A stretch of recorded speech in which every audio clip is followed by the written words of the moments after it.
Hello, welcome to the NT podcast, Science and Theology podcast. My name is Nemanja Jurišić, and today we have a very special guest, Dr. Gary Rendsburg. Dr. Rendsburg, welcome. Thank you very much for having me, Nemanja. It's wonderful that we can meet across the ocean via Zoom. Oh yeah, how much kilometers? About a few thousand. So Well, uh, more, 10,000, I think. yes. Okay, so I appreciate your time, Dr. Rendsburg, and today we will talk about authorship and dating of Book of Genesis. It's really a hard topic, and many scholars have variety of other opinions. So I like yours. So I want to ask you about that. So just for audience, please follow our channel, like, comment, and subscribe so we can continue doing this.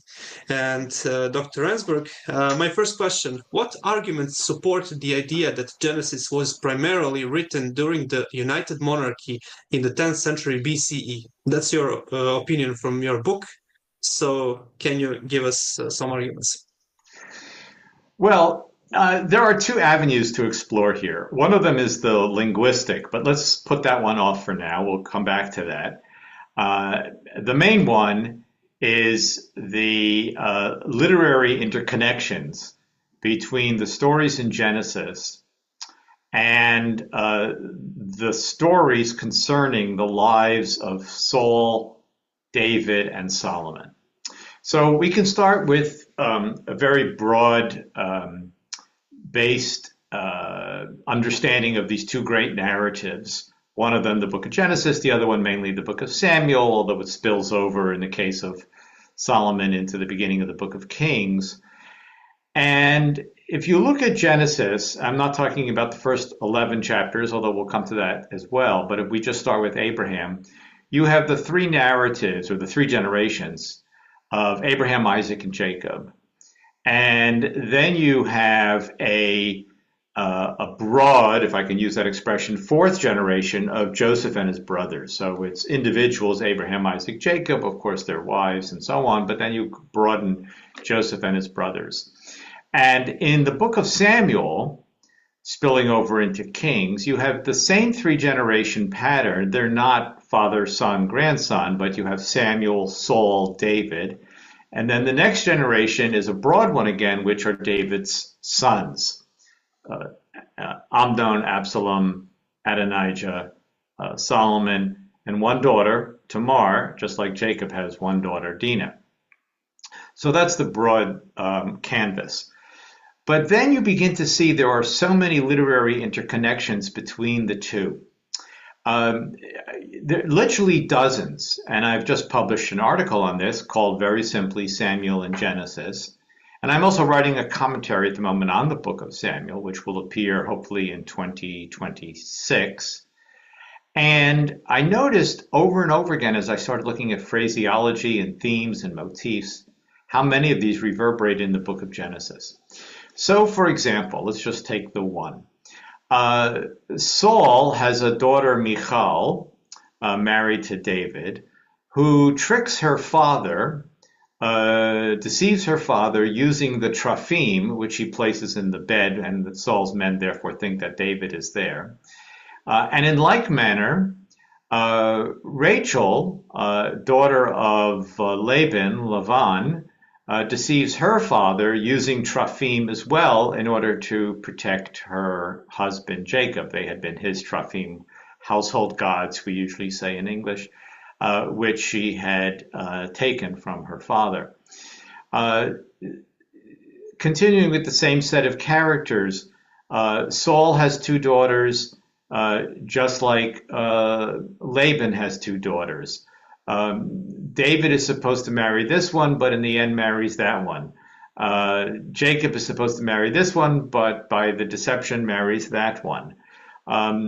David doubles the amount of foreskins which are required to marry the daughter of Saul. Instead of 100, there are 200 Philistines whom he kills, which he demonstrates by bringing 200 foreskins.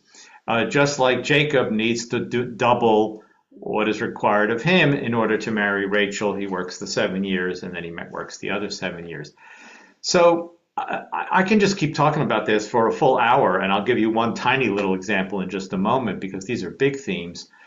But these indicate, to my mind, that you're dealing with a single, I don't want to say author, but circle of authors, a school of authors living together, whose work informs one another in 10th century Jerusalem, where the stories of Samuel, Saul, David, and David's sons are recent, and in fact sometimes current when you get to Solomon, but and told in that story in the book of Samuel, but then also are retold, cast onto the distant past in the case of the ancestors of the people of Israel. And so what we get are two stories which are essentially one story, one talking about the present, one talking about the past. Now, I have all manner of examples of this in world literature. Shakespeare's plays, especially the history plays, are set in the past. In the case of Richard III, a century and a half, let's say, earlier, and then the earlier plays about Henry V and so on. But they're informing Shakespeare's contemporary world of Tudor England. Now, when James VI of Scotland becomes James I of England, 1603, upon the death of Queen Elizabeth, who left no heirs and therefore brings an end to the House of Tudor, her cousin James is imported from Edinburgh to become the king in London. And what does Shakespeare do? He writes a play about an old Scottish king, Macbeth, which is, of course, based on what Scottish records were available to anyone, including Shakespeare at the time. But anybody who's viewing that play with King James on the throne now only for several years would immediately understand the resonance. Oh, now Shakespeare's writing about a Scottish king. Moreover, the famous opening scene about the three witches it speaks to King James as well, who wrote a book prior when he was still in Edinburgh as the King of Scotland. He was fascinated with witchcraft and wrote a book called Demonology. And anybody who's sitting there watching Shakespeare's play says, oh, this is some play about an old Scottish king. True. But this is also a play about the present Scottish king on the throne in London. So I hope that gives you just a beginning of an answer. But if I can continue with just one tiny little bit, because this will take us now to Genesis chapter 2. The four rivers of Eden includes the Tigris and Euphrates, most famously, and then two places, the Gihon and the Pishon. And we really don't know anything about the Pishon. There's all sorts of thoughts about it. But the Gihon is the spring in Jerusalem. Now, it's not quite a river. And it appears there again at the beginning of First Kings in the story of Adonijah and Solomon vying for the kingship, who will succeed their aging father David on the throne. And the word Gihon appears there. Now, the geography doesn't work. The Garden of Eden, of course, is some sort of non-geographical space. You can't have the Tigris and Euphrates and the Gihon and the Pishon, whatever that may be, all in one garden. But no reader of Genesis 2 could fail to see a reference there to Jerusalem when you see the word Gihon in Genesis 2 as the Garden of Eden. So this is, I don't know what word to use, not magical, but something like that connection that's made between Genesis and the stories of David and his sons. And I could go on and on and on just talking about these literary interconnections. I guess we should do one or two more. Okay. Fratricide. Well, let's just talk about fraternal strife between brothers, which occurs all over David's household, with the first set, Amnon and Absalom, and then the second set, Absalom kills Amnon, and then the second set of Adonijah and Solomon, eventually Solomon will ensure that Adonijah is put to death.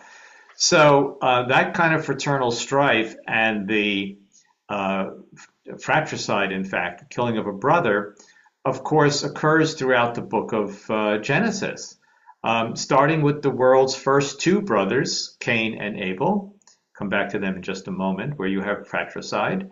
But then the strife between Jacob and Esau, and especially Joseph and his brothers. So these themes are just over and over again in the two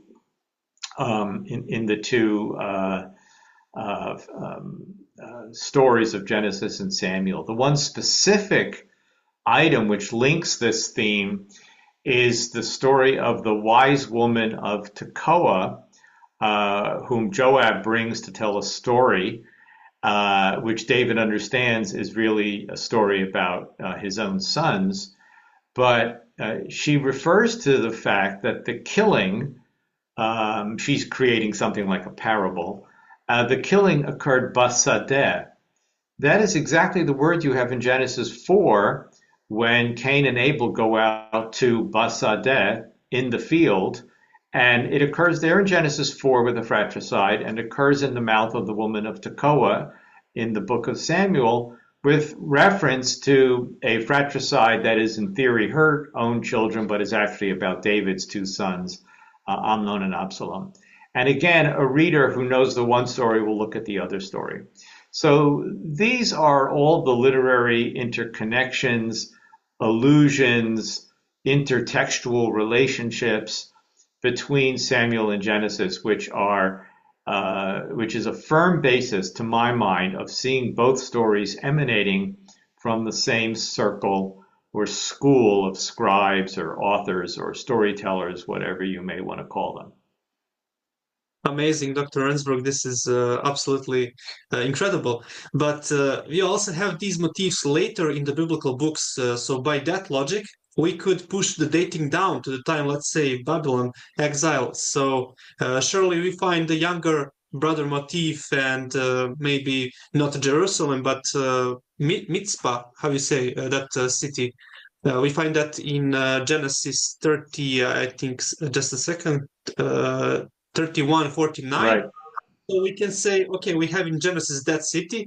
So Genesis is written during the exile. How do you answer that objection? Right. When it becomes a very important city after the fall of Jerusalem, and in the territory of Benjamin, and you're absolutely right about that. But here's my response to that, and it really opens the door for the next question, or the next issue, which is the linguistics. But actually, before we go there, let me just mention two other towns. As long as you're talking about relatively minor places on the map, including Mitzpah, for example. Two of the ones that occur in Genesis are Adullam in Genesis 38, where Judah goes, and Mahanaim in, I think it's Genesis 32, where Jacob encamps. Now, of the literally hundreds of places that can be located on the map that are mentioned throughout the Bible, these two places appear there and also in David's life, right? Before he's king, David goes to Adullam, and when he has to flee Jerusalem, when Absalom revolts, he goes to Mahanaim. What are the odds of all these places that can be found in the land of Israel, and in the case of Mahanaim, just across the Jordan River, that they would reverberate both in the Genesis story and in the life of King David's story?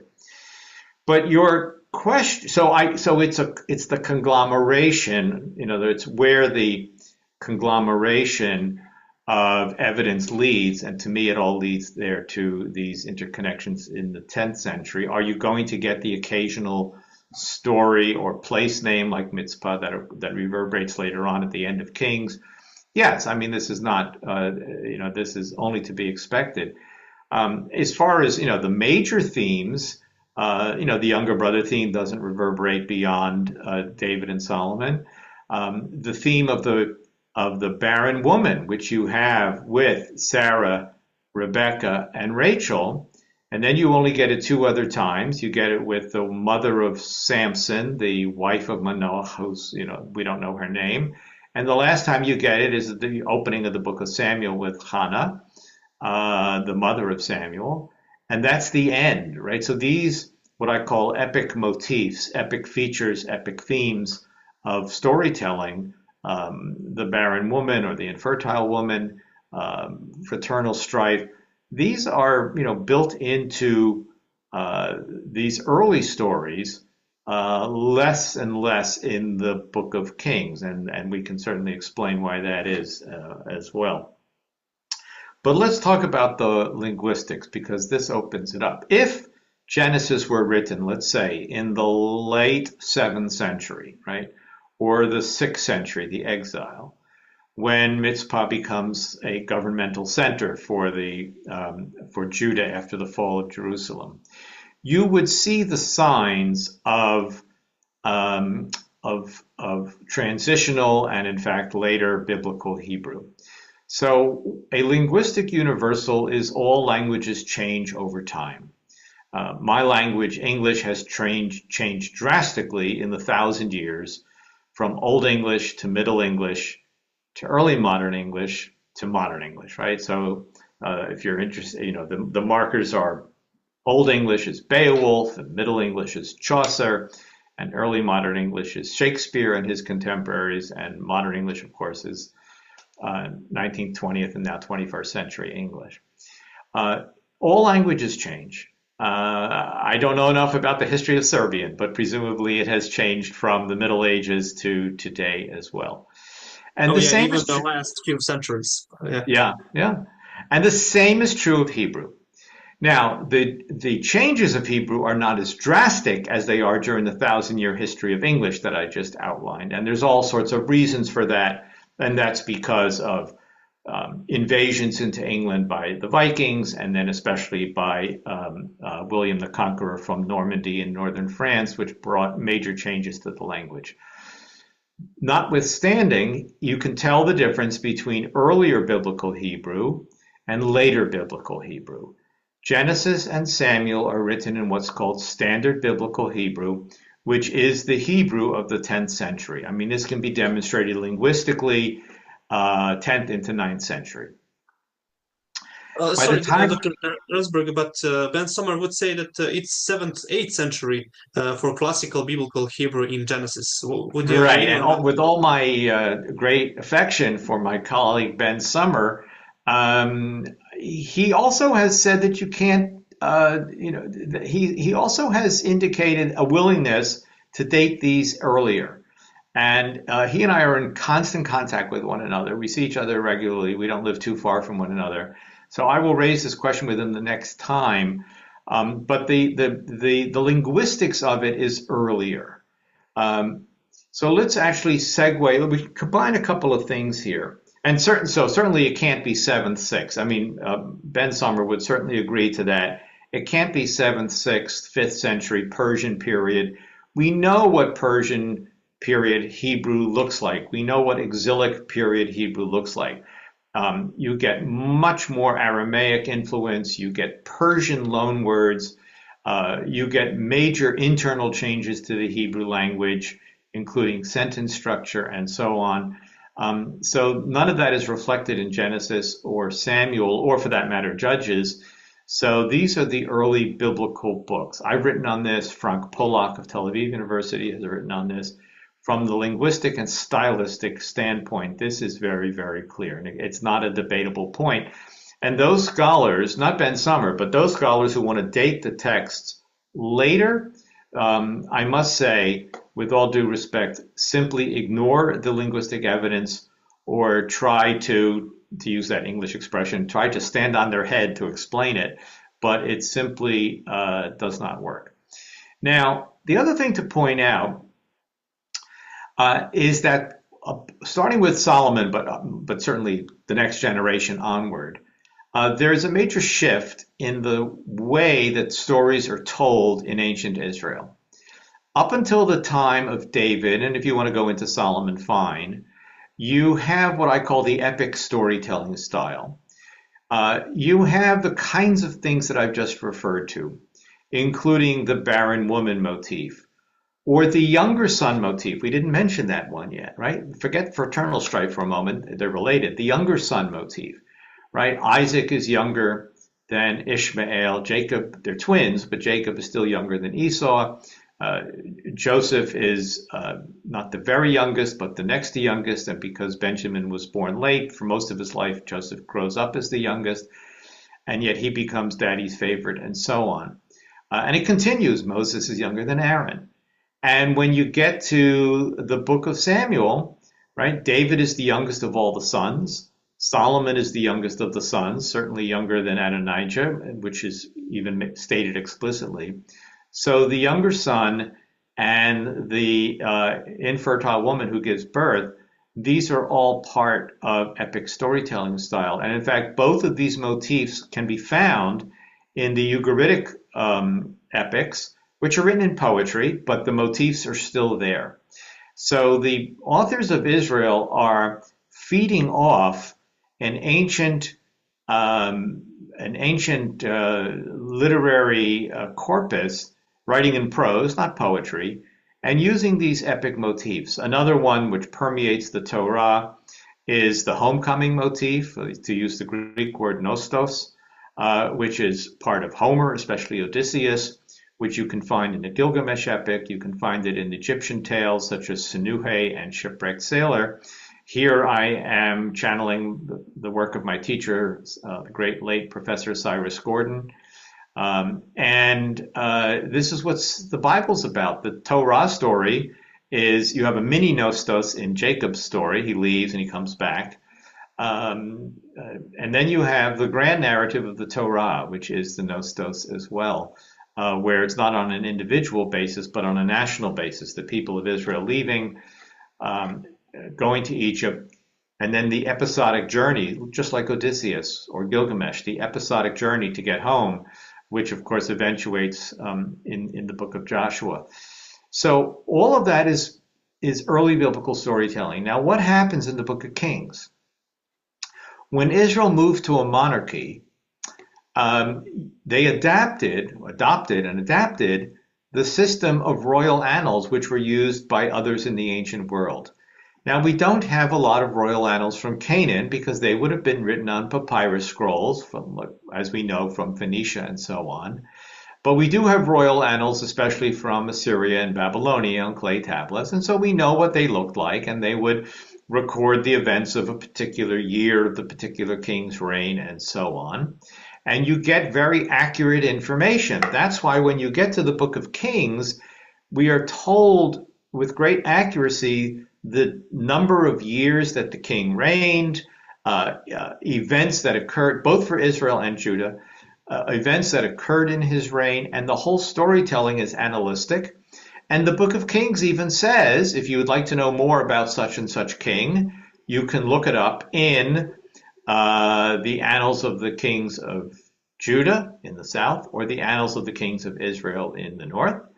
And so the whole style of storytelling changes. You no longer have epic storytelling. Right? There's no more younger son motif. There's no more fratricide. There's no more nostos. There's no more homecoming. There's no more infertile women. There's a bit of this only in the stories of Elijah and Elisha, who live in the 9th century. And they're in the book of Kings. I suspect that the tradition of epic storytelling continued in Israel, less so it did not in Judah, where there was quite a quick adaptation of royal annals. That's the end of it after Elijah and Elisha. You don't get those stories.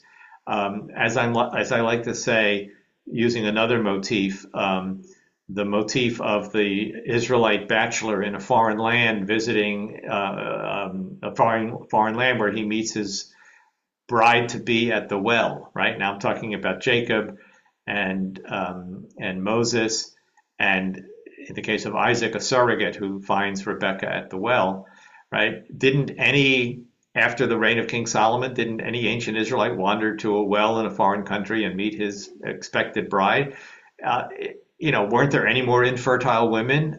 You have a bit of such story in the Elisha narratives, but these storytelling ideas just sort of drop out because the new style of storytelling, with the monarchy comes monarchic annals, royal annals, And so we lose, we gain accuracy of numbers and years and time spans and so on, but we lose the vitality and the drama that is built into the time of the book of Genesis, and especially the time of King David. There's no more dramatic story in the Bible than you have with the life of King David. Wow, many informations, but let me ask you this. What if David deliberately choose Jerusalem and other patriarchal sites to identify with those places, find his identity, or etc.? What do you think? Yeah, so just so everybody remembers, Jerusalem is not a part of Israel up until the time of King David. It's an independent city-state. The Bible refers to it either as Jerusalem or Yevus. The inhabitants rather, are the Yevusi, the Jebusites, we say in English, a people about whom we know almost nothing, but they must be a tiny little subgroup of the greater population of the land of Canaan. And it remained an independent city-state. So after the 12 tribes are in their allotted territories, Jerusalem is on the boundary between Judah to the south and Benjamin to the north. So one of the goals, one of the objectives of David was to unite the 12 disparate tribes with different origins spread out around the country. And he wanted to create a new system. Now, Saul, of course, became the first king, but his was a transitionary kingship. David is real kingship. David builds a palace. David has officers, which are listed in 2 Samuel 8, including scribes and so on. To do that, you create what I would like to call, and I say this as an American, you create a federal or a federalist system. So prior to this, the tribes were just 12 autonomous units. They shared Hebrew language, the worship of the one God, the same historical narrative. How you judge the historicity of the Exodus account is a different story, but they all bought into it. They all celebrated Passover and so on. And David wants to create a national or federalist system. And how do you unite all the tribes? Well, you don't want to put the capital in any one of the tribes because that will give favoritism to that tribe. You find a place geographically located, somewhat central, although it is south central, and that is Jerusalem. Now, I say this very easily as an American because this is exactly what the United States did when it created a brand new city, Washington, on the border between North and South to become the capital of the newly independent United States of America in the late 18th, early 19th century. Other countries have done that. Brasilia is not the part of any of the states of Brazil. It is a federal district. Canberra is not a part of the states of Australia. It is a special, separate federal district. So there are analogies to this, and I think this is what David is doing. So he captures Jerusalem, and there's a wonderful story in 2 Samuel 5, told not with enough detail, but presumably they entered through the water channel and came in and conquered the city. And David, according to the way I read the narrative, establishes as his capital, builds his palace, brings the tabernacle there, plans to build the temple, although it doesn't happen with him. It will occur when Solomon, his son, builds the temple. And he transforms Jerusalem into the capital of this newly united 12-tribe structure, the new kingdom of Israel. As I read the narrative, relatively late in the story of King David, you have the mention of a priest named Zadok, English Zadok, Hebrew Zadok, who all of a sudden appears. The other priest, Eviatar, has been in the narratives prior to this, and all of a sudden you have this individual named Zadok. I believe that he is the priest king or king priest of the city of Jerusalem prior to David's conquest, whom David stripped of his royal duties. David's now the king, but he was allowed to continue on in his priestly religious role as the king, as the priest of the city. Now, it was easy to do this apparently because the God worshipped in Jerusalem somehow must have been associated with El, equals Yahweh, the God of Israel, and so he was able to make the adjustment. I mean, there's a problem there because the name Jerusalem suggests that a more minor deity, Shalem, whom we know from Ugaritic and elsewhere, was worshipped there. But this individual Tzadok seems simply to just become the priest of Jerusalem, or continues, I should say, as the priest of Jerusalem. Now, let's go back to where we started, back to the book of Genesis. The authors of Genesis, living in this Davidic Solomonic period, could not reinvent history. No different than Shakespeare could change the life of Henry V or Richard III. He had to work with what he knew. Nobody would tolerate a different Henry V or a different Richard III, but you can tell the story through the prism of your present. So the authors of Genesis couldn't read Jerusalem back into the book because Jerusalem is not part of Israel, and there's no tradition of Abraham doing this or that in Jerusalem. But what the authors of Genesis did do was to give indications, little hints about Jerusalem. One of them we looked at is Genesis chapter 2, mention of Gihon. In Genesis 14, the king Melchizedek is called the king of Shalem. There's that word. It seems to be a shortened form of Jerusalem. And so the city name is there Shalem, not Yerushalayim or Jerusalem. Fine. And notice his name, Melchizedek. Well, the Melchi part means king, and the Tzedek part brings us back to Tzadok, this new priest that all of a sudden appears in the Samuel story. So I think that the authors of Genesis have taken the king Tzadok and read him back into the Genesis account, except he's now Melchizedek, Melech Shalem, and we're told that he was a Kohen El Elyon. He was a priest to the God El Almighty, right? El Most High, let's call it El Elyon, El Most High, which allows him, therefore, to be the priest later on. And Abraham tithes. Abraham gives him a tenth of everything. It's as if the author of Genesis is telling the readers, just like Abraham gave a tenth to Melchizedek, you should be giving a tenth to the new priestly system here in Jerusalem, which is a whole new thing, right?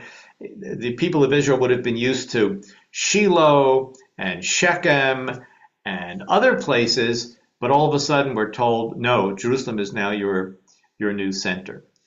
And the third place in Genesis where you have a hint of Jerusalem is in the most dramatic of all the stories, Genesis 22, the binding of Isaac, where Abraham goes off to Har Moriah, the mountain of Moriah. Now, we don't know where that is, but there are hints in the story there that, in fact, it is Jerusalem. Those hints are made explicit by the author of Chronicles. So in 2 Chronicles chapter 3, verse 1, we're told that when Solomon builds the temple, he builds it on the site of Har Moriah, Mount Moriah. So the much later author of Chronicles in the Persian period makes that explicit. But already in Genesis, there are hints of that.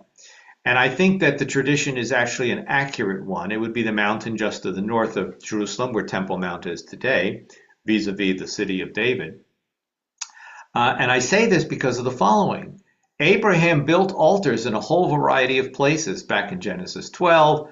In other places, Abraham built altars. But the only place where Abraham actually sacrifices the ram, you will remember in Genesis 22, is at this site. It's as if the authors of Genesis are saying, okay, we know there are altars all over the land, some of them going back to the time of Abraham, but the only place where you can sacrifice is, in fact, right here where Abraham sacrificed the ram. That is to say, the place that becomes the Temple Mount of King Solomon's temple.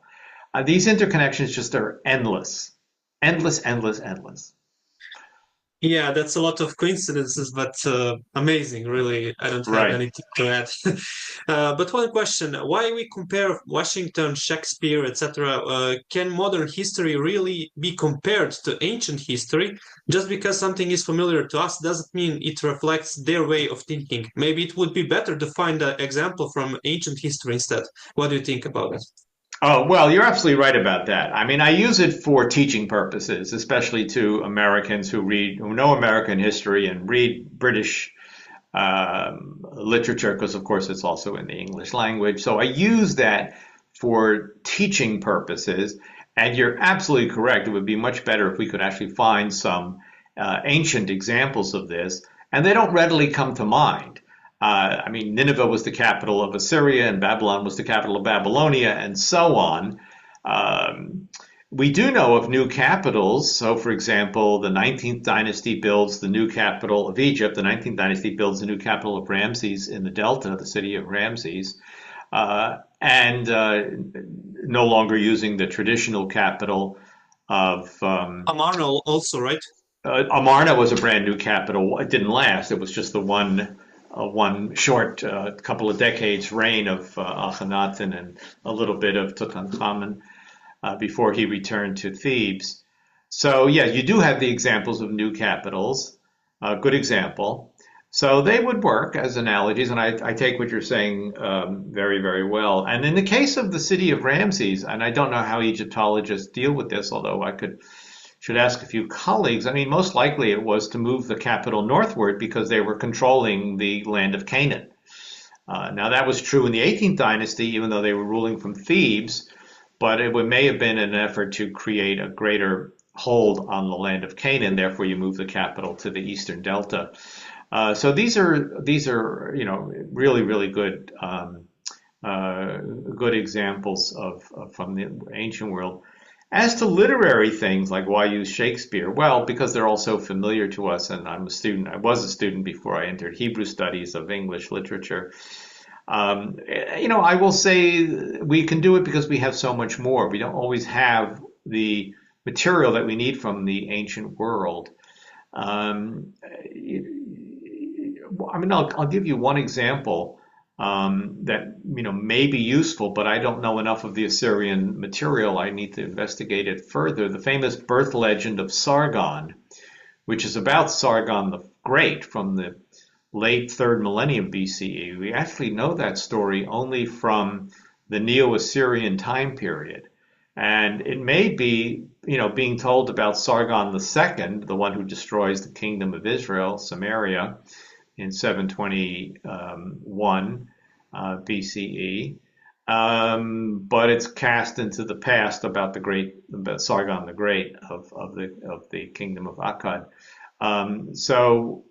There are examples that we could investigate further. I'd have to teach my ancient Israel class more about Assyria than they need to know for the ancient Israel class to even begin to talk about Sargon and start talking about ancient Egypt. So I do familiar things like Shakespeare, but there are all manner of examples from world literature, and including film, where a film tells you it's said in the past, but it's actually talking about the present.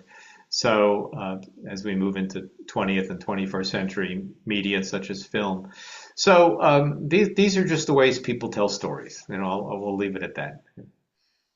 Great. And about Melchizedek, please let me ask this quickly. Someone would translate his name like Melech is righteous. No, So, Tzedek is right. Melech is king, Tzedek is righteous. Yeah. but what if some scholars reverse those and you say Melech, that's the name of God or king or anyone, and he is righteous? What do you think?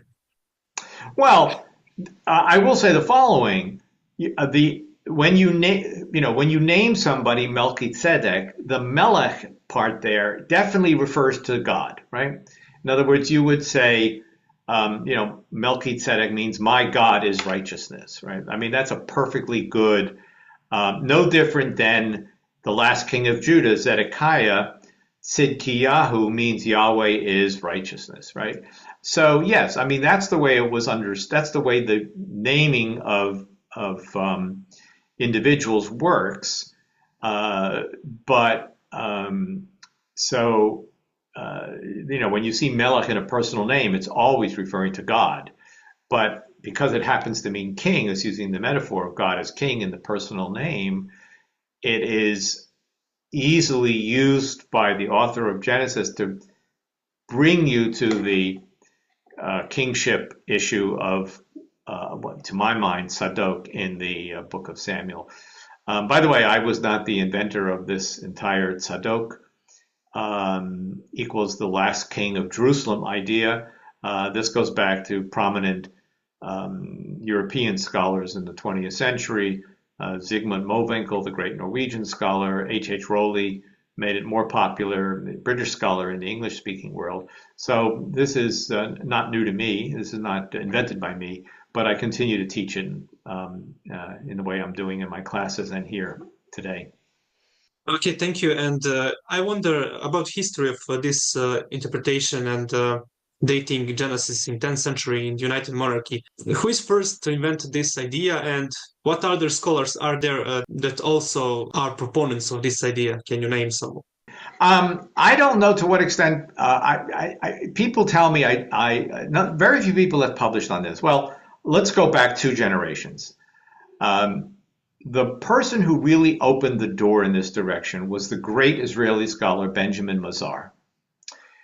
He was the leading archaeologist of his generation. We're talking about the 1940s, even the 1930s, 40s, 50s, 60s, 70s. He lived a good long life into the 1990s. I think he died in 1994. And I knew him, not well, but well enough, meaning I was a guest in his house on more than one occasion. He was a close colleague of my teacher, Cyrus Gordon, whom I mentioned earlier. So in my younger years, when I was on sabbatical in Israel, in Jerusalem at the Hebrew University, I came to know Professor Mazar. He's most famous, by the way, for his excavations of the Temple Mount area, the southwestern corner and the southern wall. And by the way, it's the grandfather of Eilat Mazar, who passed away recently, who excavated the city of David. It's a multi-generational family of archaeologists, including also Ami Mazar, now retired of the Hebrew University. So 3 generations. So Benjamin Mazar wrote a seminal article dating Genesis to the 10th century, using much of what I have just said today and much that I've said in my publications. So I don't remember, it's been too many decades, as to whether I thought of this on my own and then found Mazar's work, or whether I read Mazar's work and then said, yes, I can develop this further. We all stand on the shoulders of our great teachers and the great scholars of the past. So here I am standing on Mazar's shoulders, or perhaps standing in the shadow of Mazar, a better metaphor. And so we should start with him for saying this. How many other scholars even deal with the issue? I don't know. I mean, I know I'm in a minority. Most scholars today especially would date these narratives to later, 9th century, 8th century, and then, radical dating to the 7th, 6th, 5th centuries. And as I said, these are just an impossibility on the linguistics alone. So, but I do travel a lot, and I do hear from people, oh, I teach what you have written. I teach this in my classes. They haven't published on it so much. So I'm always elated to hear that other people are using my work to teach something. No different than I use the work of my colleagues to teach something in my classroom, even if I haven't published on it. We all learn from each other, and we all, build our teaching portfolio and our publications when we use the work of other scholars. It's only natural. All right, thank you again. And now, are there strong arguments for the existence of an e-source in Genesis, or should it rather be considered a part of what you have called an or narrative, which also belongs to the 10th century BC? Right. So this is a great question, and it's part of a larger, a broader question, which is to say, most scholars will take the Genesis narratives and divide them into J, E, and P. J for Yahwist, E for Elohist, and P for the priestly source. And in my work, my approach is to read stories holistically, treat them as large literary units of narrative, and not to divide them up into their what I call microscopic parts. So to me, there is no E source. It simply doesn't exist. There's also no J source. And as you said, I prefer to call it the N source, which is to say a single narrative voice, which starts in Genesis 1 and takes us to the end of Genesis, and in fact takes us to the end of the Torah, to the death of Moses. Are there small inconsistencies? For example, the number of animals which Noah took on board the ark, or the names of Esau's wives. Yes, of course there are these inconsistencies, but the larger narrative holds together in such a remarkable way with interlinking what I call chiastic structures and other interlinkings that if you start dividing it up, you miss the entire story. Here is an example. I mean, this will just help. One example. When Laban deceives Jacob, and Jacob wakes up the next morning and finds that he's married Leah, not Rachel, he says to Laban, why did you deceive me? Lama rimitani, why did you deceive me? And Laban's response is, Lo ye'asechen, I'm doing this b'makom hazeh, I think, latet habichira livnei hatzeira. It is not done thus in our place, bimkomenu, in our place, to give the younger before the firstborn. Latet ha, I quoted it incorrectly in Hebrew. Latet hatzeira livnei habichira, to give the younger before the firstborn. This is simply payback for Jacob having deceived his father Isaac by placing himself, the younger, before the firstborn Esau. And now here's Laban saying it to Jacob. Every reader understands that this is Laban's, I know who you are, Jacob, you're a deceiver yourself.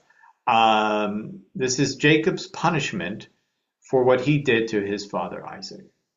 Now, the people who deal with the JEP division of Genesis put those into two different sources, right?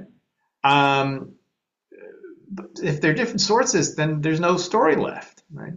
Similarly, staying with the same theme, when Rebecca tells Jacob to go flee to escape his brother's wrath, she says, go live with my brother Laban, Yamim Achadim, for a few days. And we're told in Genesis 29 that the 7 years he labored for Rachel passed in his eyes, due to his great love of Rachel, as ke yamim achadim, as a few days. Again, those are, according to the source critics, in separate stories. But you're supposed to see the interconnection between the two. Let's stay with the deception. Let's go even further. What are the physical means by which Jacob was able to deceive Isaac? A goat and clothing. What are the physical means by which Jacob's sons were able to deceive him with the pretended death of Joseph? A goat and clothing. They dipped the coat, Joseph's coat, into the blood of a goat. And how was Judah then deceived? By his daughter-in-law Tamar with a goat and clothing. She dresses up as a prostitute, and he pledges to give her a goat.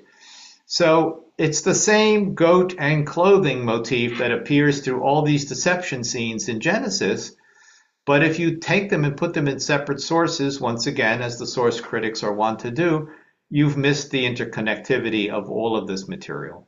Just read it for what it is, a wonderful, brilliant narrative. Yes, thank you so much. Even David Carr would say that scholars mainly agree that there is a non-P source, not J and E. That's too much for many Yeah, now scholars. David Carr has gone one step closer to me by referring to, and other scholars, P and non-P. That is to say, J and E don't exist. So I should make it clear that I do accept the concept of P as a source, but only for the legal cultic material, the tabernacle account in Exodus, the sacrifices and purity laws in Leviticus, and so on. But I would not reach back into Genesis and talk about a narrative P, including Genesis 1 and Genesis 17 and other chapters which are supposedly part of P. They're just part of that great narrative voice that I referred to before. Yes, but when would you date P and D source that you accept? Right, and with all scholars, I agree that the D source is the Book of Deuteronomy, which is separate from P. So I would also date those to about the 10th century as well. I don't have, it's much easier to date narratives than it is to date legal or cultic material. But once again, the linguistic profile of the P and D materials in, just say, Exodus, Leviticus, and Deuteronomy are earlier rather than later when it comes to biblical Hebrew. They're written in standard biblical Hebrew. They're written in that 10th century. It's been shown linguistically by Avi Horvitz of the Hebrew University and others that P is certainly earlier than Ezekiel. Right there, you can compare P language, priestly things that occur both in Leviticus and in Ezekiel. Linguistically, the Leviticus material is earlier than Ezekiel. So the idea of an exilic or post-exilic priestly source, again, is disproved by the linguistics. And scholars simply need to pay more attention. They just cannot throw theories out and say this is dated to the 6th century or 5th century. If you want to date a text to the 6th or 5th century, that's fine, but show it linguistically. Just don't say that and without demonstrating the point, right? Nobody would come and say, oh, Chaucer must be from the 16th or 17th century. Impossible. He's from the 14th century. We see it in the classic Middle English poetry of Chaucer. Amazing. And would you recognize those stories in creation, flood, and other, that there is a P material because there is parallels between those stories and sanctuary, temple, and yeah. So one of the closest connections is undoubtedly Genesis 1 and Exodus 40, the very end of Exodus, the erection, if we can call it, of the tabernacle, where you get similar language and so on. But that I will admit that doesn't mean that Genesis 1 is a priestly source. It may simply be that the priestly source is evoking Genesis 1 because you want to go from creation to the tabernacle. So that's the way I would explain that. It doesn't mean that they necessarily that Genesis 1 is automatically the P source, right? Okay, thank you. And even if Genesis was mainly written during the United Monarchy, do you believe that many of its stories are based on written or oral traditions that predate this period, perhaps going back to Moses or even earlier patriarchs? Right. So this opens up a whole other question, and the answer is yes. I am inclined to think that. One of the issues, of course, is that all we have is the final work. We only have the book of Genesis. We can find some of the themes, as I mentioned earlier, in Ugaritic poetry and so on. But the final product is all we have. And if you allow me one more Shakespeare analogy, it's the opposite with Shakespeare. Right? We know Shakespeare's sources. We know where he got the Hamlet idea from. We know where he got the Macbeth idea from. These were earlier, typically late medieval materials We know where he learned about the kings of England because we know what material was available to him in the 16th century, like any other English writer could know about the earlier what are known as the Plantagenet kings, including Henry V and so on. That's what we don't know for Genesis. We simply don't know what they would have had to create the story. Now, I'm convinced that they did not create it ex nihilo, out of nothing. They must have had earlier versions, and I suspect that they would have been some sort of oral poetic tradition akin to the poetry of Ugarit or Homer. They would have been, in the case of Homer, it's contemporary with Genesis and Samuel, 10th century or thereabouts, and in the case of Ugaritic poetry, several centuries earlier. So I suspect they probably had an earlier poetic tradition that went back to Moses, if not earlier, in the case of the Genesis material. Obviously, the Moses material can only go back to Moses. And you have remnants of that, including most famously Exodus 15 for the Moses story, or Judges chapter 5 for the Deborah story, where the Bible has preserved archaic poetry. And those poems are written in archaic Hebrew. Again, we can demonstrate that linguistically. And every once in a while, tiny, tiny, tiny bits of poetic snippets in the book of Numbers. One of them is so archaic that it defies scholarly interpretation as to what the words are actually saying. So yes, there probably was an earlier poetic tradition passed down orally and in writing. I think they did have ways of writing these things down. And the compilers of the canonical Torah found a new way of writing prose narratives, which they knew from ancient Egypt. I mentioned Sinuhe and Shipwrecked Sailor. Those are prose narratives. That becomes the new writing style for Israel. And important events, most famously the splitting of the sea in Exodus 15, were told now in two versions. The newer Exodus 14 prose version, but retaining the older Exodus 15 poetic version. Great answer. And what do you think if P and D sources were earlier than 10th century and authors collected them in the time of United Monarchy because Moses was a priest or Levite, and certainly there was some priestly material and tradition and history. So what do you think if author of Genesis collected those traditions and write down? Well, I wouldn't say the author of Genesis. I would say the author / compiler of the Torah, if we can just Yeah. talk Yeah. about that. Yes, it's very, very possible. Now, we only have one hint of all of that material that allows us to date it. And that's the law of the king in Deuteronomy chapter 17, at the end of that chapter.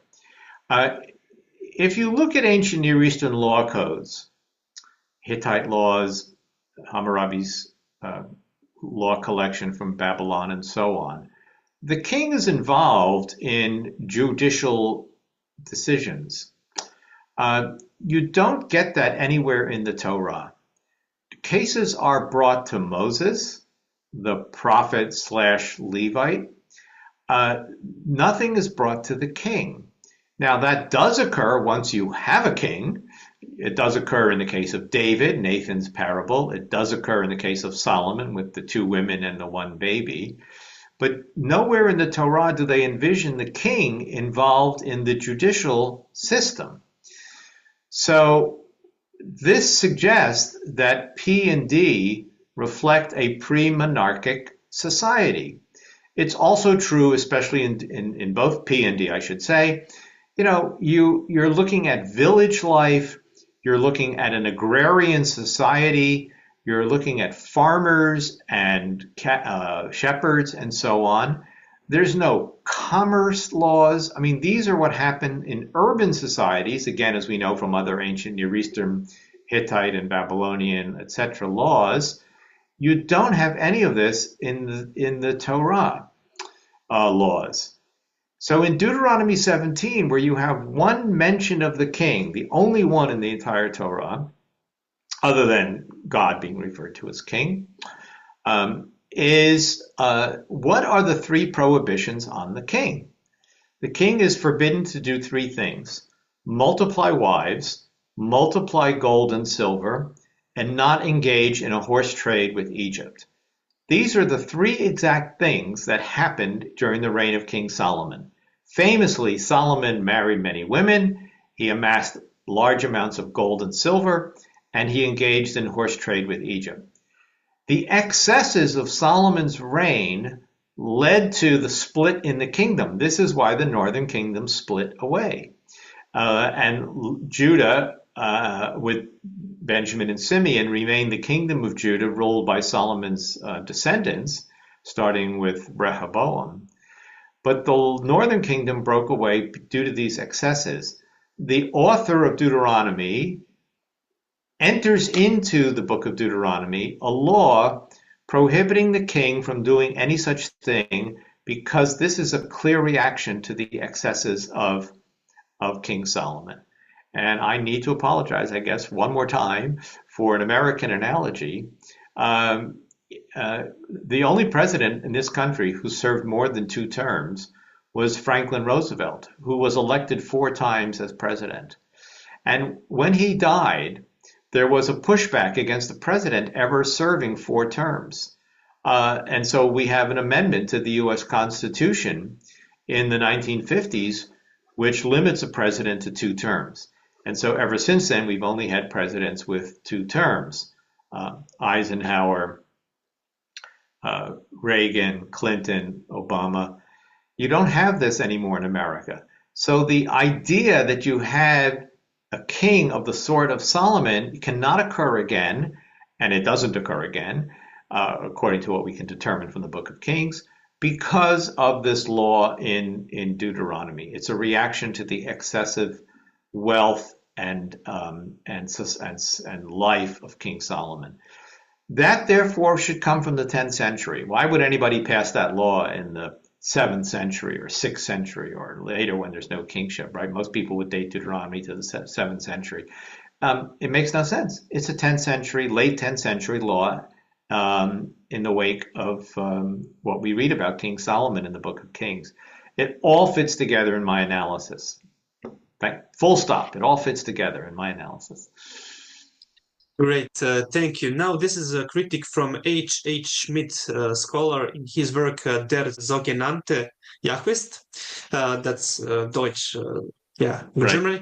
So he argued that the G source knew the prophetic books of the 8th and 7th century BCE, especially the Deuteronomistic history, while the prophets did not know the traditions of the Torah. This would suggest J could not be earlier than the 7th century. Would this challenge your theory that Genesis was largely written during the time of David and Solomon? Do you have an counter-example that some early prophets, such as Amos, Hosea, and Micah, or maybe books of the Samuel, or any other early book of the Bible, quotes priestly material from the Torah? Right. So, look, Amos knows the Exodus tradition.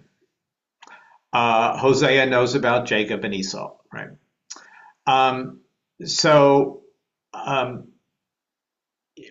The argument that is made by Professor Schmidt and others would be, therefore, the Torah authors got it from Amos and Hosea and so on. The only response to that, again, is the linguistic material. If the Genesis and Exodus stories were written after Amos and Hosea, they would reflect the language of late 8th or 7th century Hebrew, but they do not. They again reflect the language of the earlier stratum of biblical Hebrew narrative prose. It's much simpler just to state that Amos poetically is speaking about the Exodus and Hosea is poetically speaking about Jacob. in their prophetic pronouncements, because they knew the material that existed in the Torah.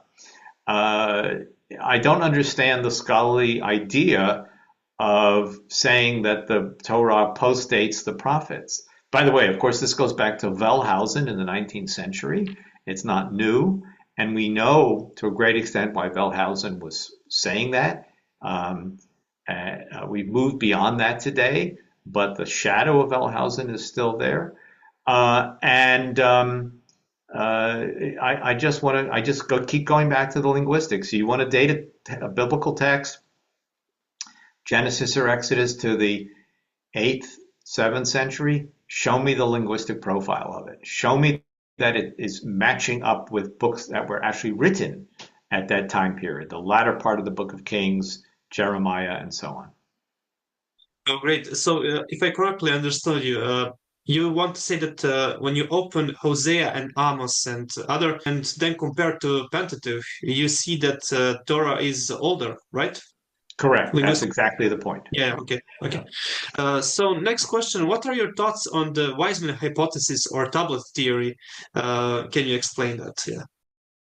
Well, I'm actually not too familiar with it. I have to refamiliarize myself with it. But DJ Wiseman, English scholar at the British Museum, great scholar of cuneiform tablets, especially those housed at the British Museum.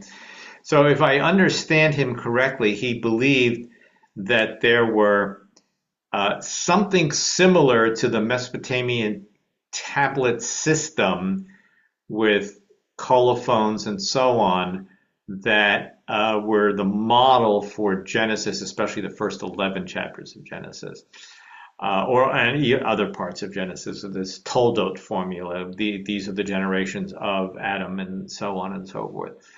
I've never studied his material closely enough. I don't know. Look, the influence of Mesopotamia on the culture of Canaan is obvious. We have a fragment of the Gilgamesh epic found at Megiddo. We have Mesopotamian, all fragmentary from the late Bronze Age, and tiny bits of clay tablets found at Chatzor and Afek, which seem to be kinds of, especially dictionaries, and in one case a legal text. But by and large, and they all, they could certainly write in the cuneiform script and the Akkadian language, which is the dominant view of what the Amarna letters are, and so on. But for me, the number one influence for the people of Israel in the creation of their literature would have been more from Canaan and Egypt, right? Including the medium of writing, which was ink on papyrus, which of course was what they used in Egypt. So influences from Mesopotamia are possible, but I don't know that they would be as strong in my mind as the late Dr. Wiseman proposed. Yes, and what about Moses? Would you say that at least some parts are going from him? Because there are texts in Torah that says that Moses wrote down something. So what do you think about those internal evidence? Yeah. Yeah, well, we get that at the end of Deuteronomy, but I would have to say this is simply the short answer would be no. I don't think anything in the Torah goes back to Moses as author. Traditions, yes, but not texts. And what's happening there at the end of Deuteronomy is simply an effort to present Moses in some sort of capacity as the great lawgiver or narrative teller. You also have this, by the way, already in Exodus 17, the first time the word write is used in the entire Bible, katav in Hebrew, is when God instructs Moses to write down the story of the Battle of Amalek in Exodus 17. But more writing occurs in Deuteronomy than elsewhere. So these are retrojections from, let's call it the 10th century, back to the time of Moses, the great authority figure, obviously, of the Torah. Okay, and would that undermine inspiration? Because some believers trouble with this because it looks like a propaganda, political idea just for David and Solomon. So, what do you think about that? Well, we now move into the world of personal belief, and everybody comes to the text with a different religious outlook and a different theological stance, and so on. And I have, I myself am mainly a scholar of history and language and literature, and I bring them all together to create the stories that I'm providing in my teaching and lecturing, including what we're doing right now today. So I leave those issues to the individual. I can tell you that, and the answer would be that the traditional Jewish and Christian theologies are rooted in the Middle Ages, especially.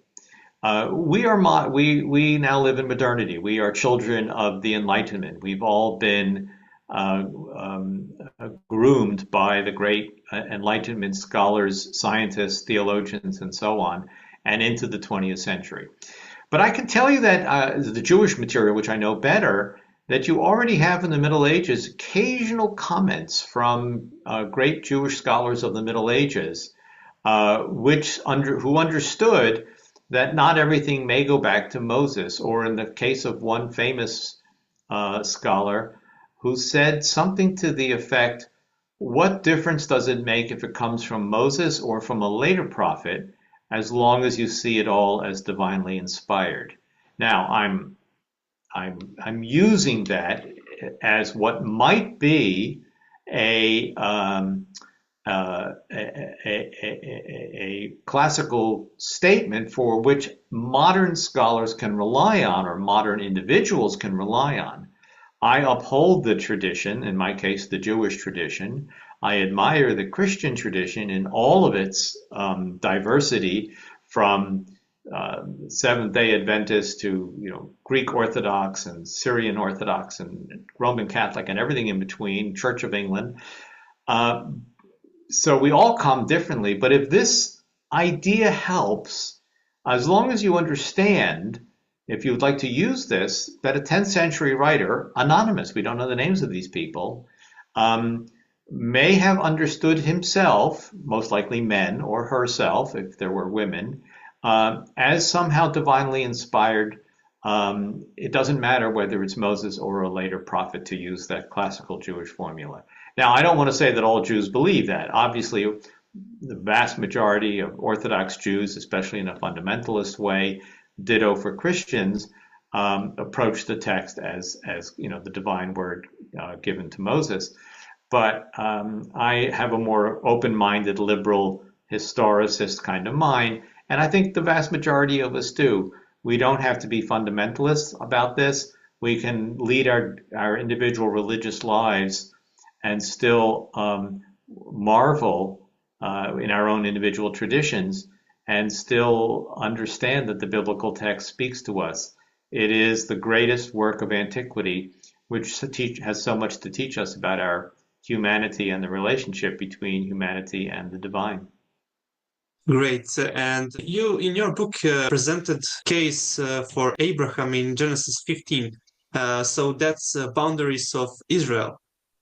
So you connect that with United Monarchy. But what if that's actually a prophecy, not a retrojection from David and Samuel? Yeah. Right. So the boundaries of Genesis 15, from the Brook of Egypt to the Euphrates River, are exactly the boundaries that the Book of Kings describes to Solomon in particular, and to some extent David as well earlier. I just see this in the view that I see it. If you would like to see it as a prophecy from God to Abraham centuries prior, I'm not here to stop you from that kind of belief, but I'll just rely on what I said earlier. I approach this as a student of history, literature, and language, and try to bring it together into a coherent, cohesive picture. Yeah, fair enough. Okay, last question, Dr. Rendsburg. How significant is the role of redaction in Genesis, and when do you believe it took place? what aspects of the text fall under redaction, for example, updates, brief explanatory comments, etc.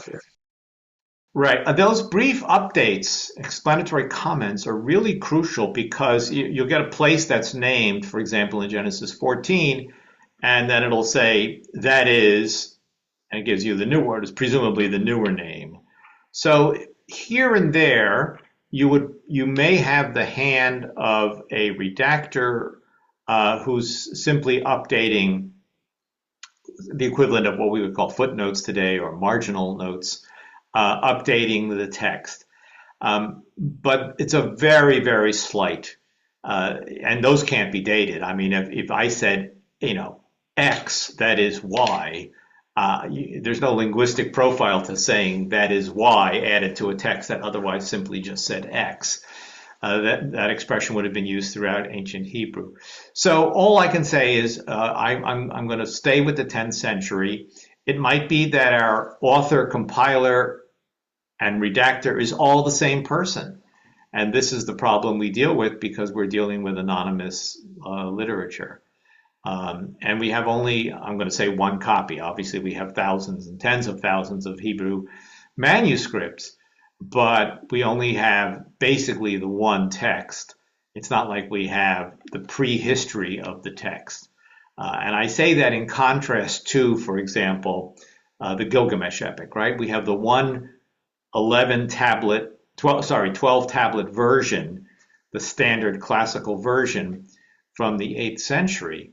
But we have, material 1,000 years earlier. We have about 200 copies altogether of the Gilgamesh epic, all compiled masterfully by Andrew George. Prior to that, Jeffrey Teague worked on this issue as well. We can see the development of the Gilgamesh epic over time. We have 30 copies of Sinuhe from Egypt. None of them complete, but the two largest of them overlap, so we do have the complete story. So we can see where occasional an author changed something over time, or a scribe changed something over time. But we can't do that with the biblical text, right? We have only what has come down to us as this final version, for lack of a better term. And even variants that appear in the Dead Sea Scrolls and so on are so minor they're not, additions or deletions or from what we'll call the canonical version. Amazing. Dr. Rendsburg, can you give us final word, anything to add on this topic? What is conclusion about dating of Genesis? No, I Anything think it was else? great.